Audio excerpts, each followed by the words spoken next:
फकीरों के नेता ने कुछ शुक्र सुगंध ली। एक के बाद एक सबने प्याले में दूध की सतह पर चमेली के फूल को देखा और फिर उसकी सुगंध ली, लेकिन किसी को भी इसका अर्थ समझ में नहीं आया। सभी ने क्या किया, जो दूध पर चमेली का फूल तैर रहे थे उसी का सुगंध सभी ने ले लिया, लेकिन किसी को क्या इसका अर्थ किसी को समझ में नहीं आया।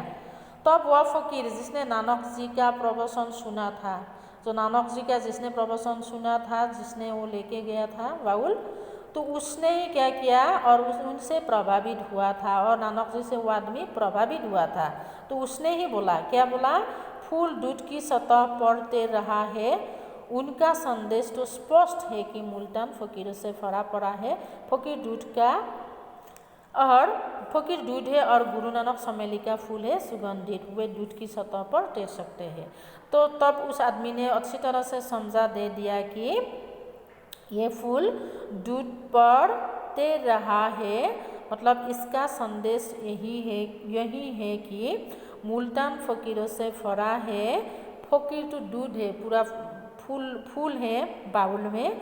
बात क्या होते हैं, गुरु नानक इस दूध के ऊपर जो तैरता हुआ चमेली का फूल है, जो सुगंधी सारोवर फैलाते हैं और वे दूध की सतह पर भी तैर सकते हैं।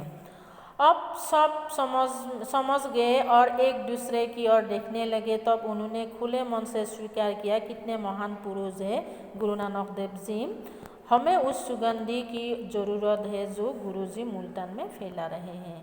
तब सबको समझ में आ गया, जो गुरु नानक मुल्तान में फैला रहा है, अच्छा आदर्श, धर्मीय सहिष्णुता, सच्चाई, ये सब हमको ज़रूरत है। इसलिए ये गुरु नानक इस सुगंधी फूल की तरह है, चमेली फूल की तरह है।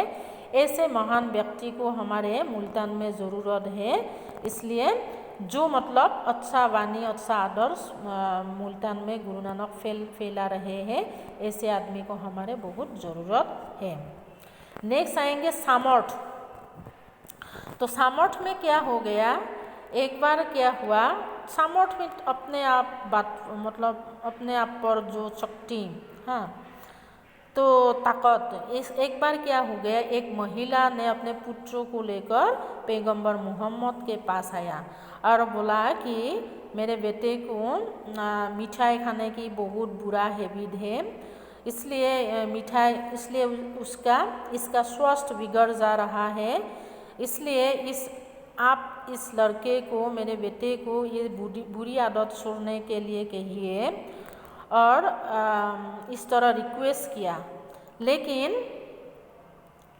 मैंने कहती हूँ, उस औरत ने उस लड़के को बहुत बार समझाया कि ये बुरा हैबिट है, तुम शुरू, लेकिन इस पर कोई असर नहीं होता।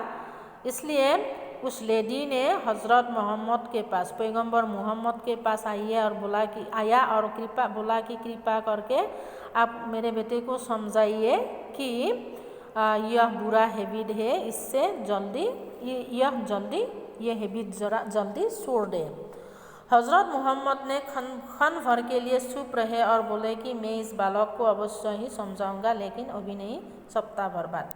हज़रत मोहम्मद ने उस लेडी को बोला कि आप एक हफ्ते के बाद आ जाइए, मैं इस लड़के को अच्छी तरह से समझाऊंगा। उनके इस कथन से विस्मित वह महिला लौट गई। सप्ताह भर बाद वह पुनः अपने पुत्रों के साथ मोहम्मद साहब के पास गई। पैगंबर ने बालक को सीधे सीधे शब्दों में मिठाई अधिक खाने से होने वाली हानियाँ समझाई और इस बुरी लत को छोड़ देने को कहा। तो एक हफ्ते बाद वो महिला पुनः आ गई मोहम्मद के पास। फिर इस बार पैगंबर मोहम्मद ने लड़के को सीधे जो मतलब मिठाई खाने में हानि होते हैं ये सब समझाया और ये हैबिट छोड़ने के लिए कहा। उस महिला ने उत्सुकतावश प्रश्न किया कि यह तो आप पहले दिन ही कर सकते थे, इसके लिए एक सप्ताह का समय क्यों लिया। तो महिला के मन में प्रश्न हो गए कि पहले दिन भी यह कर सकते थे पैगंबर मोहम्मद ने, लेकिन उसने एक हफ्ता का टाइम क्यों ले लिया। इसलिए उसने उत्सुकतावश पूछ लिया पैगंबर को। पैगंबर बोले, सप्ताह भर पहले जब आप इस बालक को लेकर आई थी तब मैं स्वयं इस आदत का शिकार था। ऐसी स्थिति में मुझे संदेह था कि मेरे शब्द इस बालक के मन पर कोई प्रभाव डाल सकेंगे। तो मोहम्मद ने बताया कि क्या है, एक्चुअली मैंने इसलिए नहीं बताया कि मेरे को मिठाई खाने की शौक था, मतलब इस बुरे हैबिट का शिकार मैं खुद था, इसलिए मैं खुद बुरा हूँ। मेरे को इसमें मेरे में दोष है, तो इस लड़के को मैं कैसा समझाऊँ। इसलिए मैं हफ्ते भर बाद मैंने अवधि ले ली और हफ्ते भर बाद मैंने बुलाया।